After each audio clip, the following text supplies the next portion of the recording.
পুরান ঢাকায় প্রকাশ্যে গুলি করে তারিক সাইফ মামুন হত্যার ঘটনায় খুনিদের শনাক্তের চেষ্টা করছে পুলিশ। খতিয়ে দেখছে খুনের নেপথ্যে আন্ডারওয়ার্ল্ড কানেকশন রয়েছে কিনা। এদিকে ঢাকা বিশ্ববিদ্যালয়ের পিস অ্যান্ড কনফ্লিক্ট স্টাডিজের চেয়ারম্যান ডক্টর সাজ্জাদ সিদ্দিকী মনে করেন, নির্বাচনের আগে পরিস্থিতি অস্থিতিশীল করতে এসব হত্যাকাণ্ডের মাধ্যমে সুযোগ নিতে পারে একটি মহল। তবে মনোবল ভেঙে পড়ায় 13 নভেম্বর কিছু করতে পারবে না কার্যক্রম নিষিদ্ধ আওয়ামী লীগ। আরও জানাচ্ছেন জিয়া খান।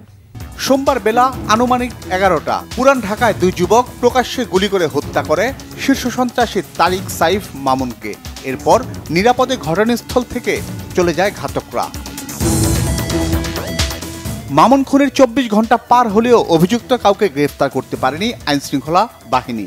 মামুনের পরিবারের পক্ষ থেকে দাবি করা হয়, 5 আগস্টের পর জামিনে মুক্ত শীর্ষ সন্ত্রাসী সানজিদুল ইসলাম ইমনের নির্দেশে খুন করা হয় মামুনকে।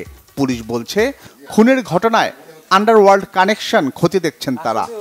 এখন মূল ফোকাস হচ্ছে যারা ঘটনার সাথে জড়িত ছিল, বিশেষ করে তাদেরকে শনাক্ত করা এবং তাদেরকে গ্রেফতার করলে তাদের জিজ্ঞাসাবাদে আমরা হয়তো প্রকৃত তথ্য পাব।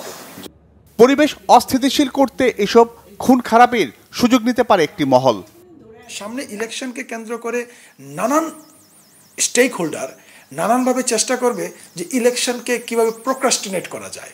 এখানে নির্বাচন কেন্দ্রিক যে কমপ্লেক্সিটি তৈরি হয়েছে এবং নির্বাচনকে প্রোক্রাস্টিনেট কিভাবে করা যায় তাদের উপরও দায় বর্তাবে, সরকারের উপরও দায় বর্তাবে এবং মিডিয়ার উপরও দায় বর্তাবে। এদিকে কয়েকদিন ধরে ফেসবুকে কার্যক্রম নিষিদ্ধ আওয়ামী লীগ 13 নভেম্বর লকডাউন ঘোষণা করেছে। কর্মসূচির আগে রাজধানী জুড়ে ককটেল ও বাসে আগুন দেওয়ার ঘটনা ঘটছে।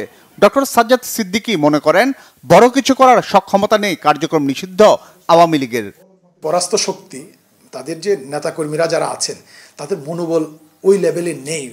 আপনার মোটা দাগে বড় মাপের মানুষের যদি মানসিক শক্তি না থাকে তখন মাঠে শক্তি প্রদর্শনটা সম্ভব হয় না। এখন বিচ্ছিন্নভাবে হয়তো মিডিয়াতে নানানভাবে নানানজন কথা বলছে, কিংবা রাতের অন্ধকারে 10 জন 5 জন মিলে যেই ডেমনস্ট্রেশন দিচ্ছে, এই ডেমনস্ট্রেশনগুলোর মাধ্যমে যে বড় মাপের ডেমনস্ট্রেশন দিয়ে দিবে, এটা বাস্তবতা বিবর্জিত চিন্তা।